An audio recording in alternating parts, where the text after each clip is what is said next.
السلام عليكم مشاهدي الكرام، تبارك الله عليكم. كنشارك معكم هذه الطبيعه.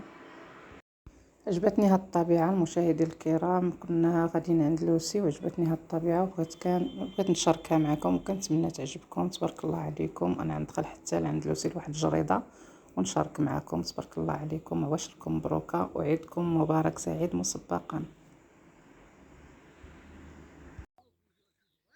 تبارك الله ما شاء الله. القزبر كي داير ما شاء الله. وهذه القناريه وهذيك الشيبه قزبر.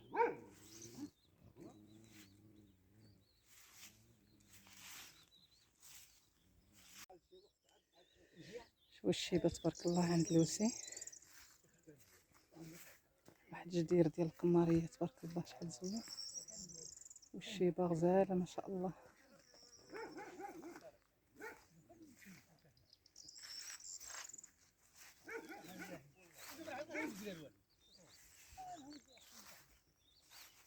تبارك الله كاع مجربين بالشيبه هنايا، نايضه كلشي فيها الشيبه تبارك الله ما شاء الله.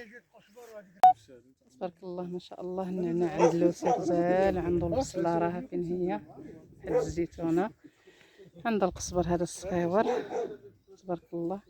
سمحوا لي على الصوت ديال الكلاب حاشاكم، كيعجبني القزبر كيحمقني هكا القزبر. والله الا تبارك الله ما شاء الله. ديال القرعه تبارك الله ما شاء الله. هاني دخلت عند لوسي لداخل وعجبوني واحد الوريضات كنصورهم معاكم.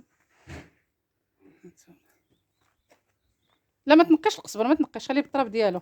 قلعوا على القزبر ومرت لوسي كتحيد لي ليه التراب باش ما يبش. خليه بالطراب ولا يحل التراب حتى للدار. الا قلعهم هادو كيتيريو الماء. راجلي كيوري لوسي كيقول له صبر. الرمان تبارك الله. يلا تبارك الله عليكم. وهاد الغريسه تعجبوني وصورتهم لكم.